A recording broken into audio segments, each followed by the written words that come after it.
তো কাজের জন্য বেরিয়ে পড়লাম। তো রাস্তা দিয়ে এখন হেঁটে হেঁটে যাচ্ছি, একটাও টোটো পাইনি, তো হেঁটে হেঁটেই যাচ্ছি। তো দেখা যাক গাড়ি পাই কি না। আর আপনাদের দাদাভাইও বাড়িতে নেই। তো আমার চোখ মুখের অবস্থা দেখে আপনারা নিশ্চয়ই বুঝতে পারছেন যে শরীর কতটা খারাপ। শরীর খারাপ হলেও কাজে তো যেতেই হবে, কাজ তো করতেই হবে। তো বন্ধুরা, এই মাত্র আমি কাজের থেকে ফিরলাম, আর এখন ঘড়িতে বাজে 2:30 বেজে গেছে। আর সকালবেলা রান্না করে গেছিলাম। সকালবেলা রান্না করেছিলাম গাটি কচুর দিয়ে, মাছ দিয়ে রান্না করেছিলাম, আর হচ্ছে উচ্ছে আলু ভাজা। তো এখন বাড়িতে এসে দেখি আব্বা এখনও নামাজ পড়ছে, আর ও এখনও গোসল করেনি, আর বাবাই তো স্কুলে। তো খেতে দেবো, তারপরে দিদি মানে আমার ননদ দেখি ফোন করে ডাকলো। তো গেলাম, উনি বিরিয়ানি করেছিল আজকে, তো সেটা আমাকে দিল। চলো দেখিয়ে দিই আপনাদেরকে একবার। দিদি আবার বিরিয়ানি দিয়ে গেল, আর এই যে বিরিয়ানিটা এখানে রেখে দিয়েছি। তো কেমন আছেন আপনারা? এখন বাজে সন্ধ্যা কটা বাজে? 7:56, মানে প্রায় 8টা বাজতে চলেছে। আর এই যে আমাদের বাড়িতে এসছেন ম্যাডাম, এনাকে নিশ্চয়ই আপনারা চেনেন। উনি আমার দূরের একজন রিলেটিভস, খুব দূরের, ঠিক আছে, খুব দূরের একজন রিলেটিভস। যাই হোক, অনেক দূর। হ্যাঁ, আমি একটু অসুস্থ, তো তাই অনেক দূর থেকে আমাকে দেখতে এসেছেন।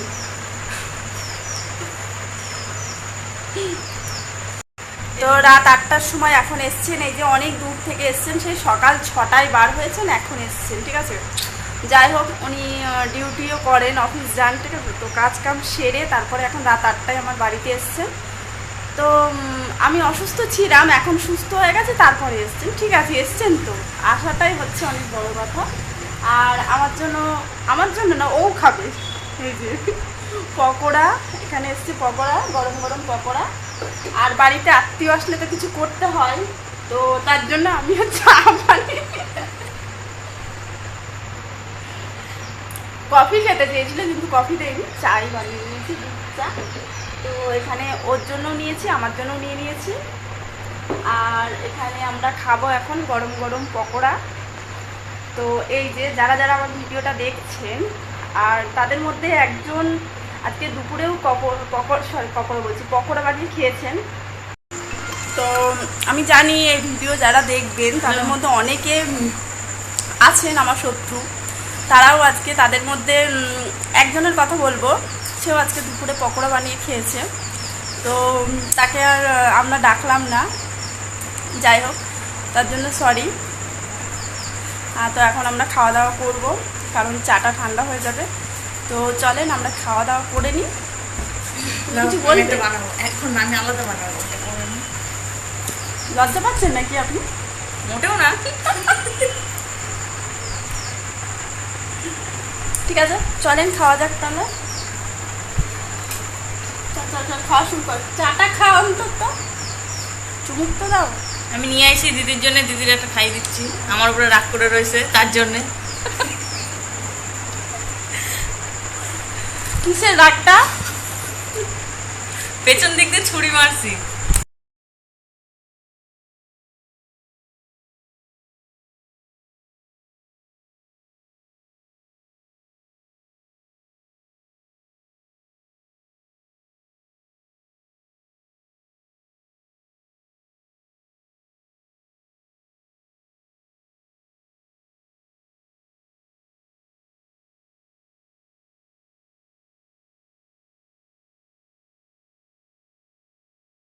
দিদিটার শরীরটা খুবই খারাপ, তাই দিদিটার জন্য একটু ভালোবেসে পকোড়া নিয়ে আসলাম। আর দিদিকে বাড়ি থেকে বেরোনোর আগে বলে দিয়েছিলাম একটু চা করার জন্যে, তো সেটা করেছে। তো এই যে এখন খাচ্ছে, আর এই যে প্রায় মানে শেষের মুখে খাওয়া। তো এখন আমাদের খাওয়া দাওয়া চলছে, এই যে নিজে নিয়ে এসেছে, নিজেই খাচ্ছে। তো খাওয়া দাওয়া চলছে, তো চলেন আমরা খাওয়া দাওয়া কমপ্লিট করে নিই, তারপরে দেখা হচ্ছে আপনাদের সঙ্গে পরে।